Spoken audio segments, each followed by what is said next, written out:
Ja, lieber Andreas, lieber Markus, herzlichen Dank, dass ihr euch beide heute für dieses Interview bereit erklärt habt. Ich begrüße euch nochmal recht herzlich. Wir fangen nochmal mit Andreas kurz an. Hallo, Andreas.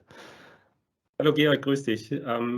Ja, hier endlich mal wieder im Büro, hier am Standort Gießen von der Cursor Software AG. Wenn ich so aus dem Fenster gucke, 22 Grad, bewölkt, aber trocken, das ist wichtig.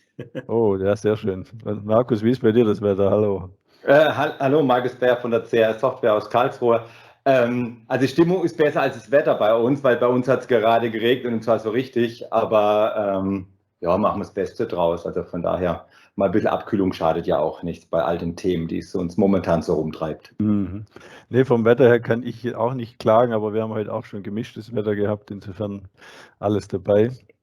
Ja, wir haben uns ein paar Themen vorgenommen, insofern erstmal auch da zum Einstieg ein ganz schönes Thema. Mit welchen Lieblingskunden beschäftigt ihr euch denn gerade? Andreas, was habt ihr da gerade an Aktivitäten die letzten Wochen und Monate am Laufen? Ja, Georg, erstmal muss ich natürlich sagen, wir haben nur Lieblingskunden. Also von daher da als einen besonders herauszustellen, wüsste ich gar nicht, wen ich da nennen soll. Nee, aber Spaß am Rande. Also tatsächlich ist es so, dass wir doch einige Kunden im Bereich der Energiewirtschaft haben, die uns natürlich viele neue Ideen rübergeben, gesetzliche Anforderungen, so die ein Stück weit abgebildet werden müssten, wo wir wirklich ja, viel Spaß haben, mit denen gemeinsam in neue Ideen und neue Funktionalitäten halt einzusteigen. Mhm. Ich sag mal so, was für uns immer einen besonderen Reiz ausmacht, sind die Neukundenprojekte. Und glücklicherweise haben wir da in der Vergangenheit auch den einen oder anderen gewonnen. Und bei so einem Neukundenprojekt ist ja immer so eine zentrale Fragestellung, wie viel Standard erlaubt der Kunde ja, an Standardfunktionalität und wie viel Individualisierung wird gefordert. Und das Erfreuliche ist für uns, okay, wir können halt in beiden Bereichen punkten mit Standardfunktionalitäten, aber halt auch einer hohen Flexibilität hinsichtlich der Flexibilisierung oder hinsichtlich der Individualisierung. Und für uns sind es natürlich immer die Kunden, die ihre innovativen Ideen mit uns teilen und sich auch eventuell in sogenannten Cursor Development Communities engagieren und dafür ein Garant sind, dass wirklich eine marktorientierte und eine kundenorientierte Produktweiterentwicklung stattfinden kann. So haben wir zum Beispiel jetzt gerade in den letzten Monaten mit 5 Kunden zusammen eine Geschäftspartnerqualifizierung mit der Kreditreform gemeinsam umgesetzt, Ja, damit die komplette Cursor-Community davon profitiert. Und es ist eine Standardintegration, die quasi out of the box funktioniert.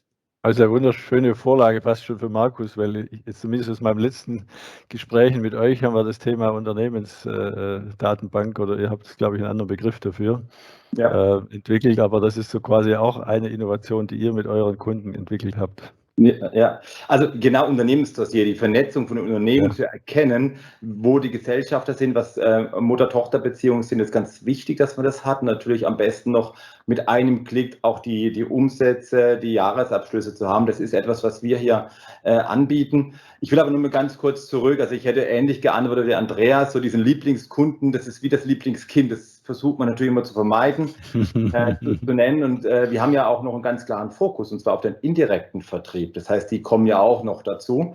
Und somit sind wir sehr breit, sehr heterogen aufgestellt. Das ist natürlich genau die Stärke der CRS, mit all den Lösungen wiederum, mit Experten in den Regionen, in den Märkten reinzugehen.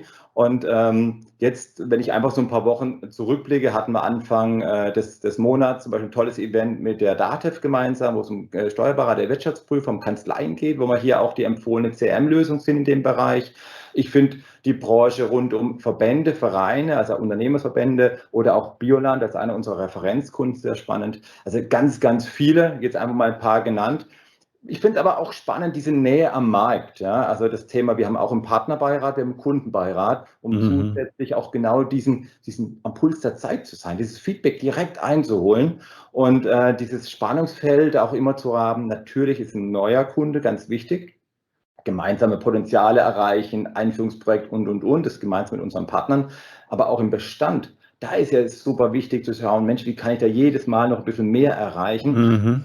Und dieses Thema so auch das ist so meine Leidenschaft, auch mit den Partnern, mit den Kunden direkt zu diskutieren, voranzubringen. Das macht einfach Spaß und das ist etwas, was wir hier gemeinsam im gesamten Ökosystem, glaube ich, ganz, ganz gut machen. Und dann ist es jetzt gar nicht so wichtig, einen Kunden rauszupicken, sondern einfach immer zu schauen, was können wir tun, dass unsere Kunden sich besser entfalten, noch erfolgreicher sein können. Das ist so eine Aufgabe, die sehe ich da bei uns.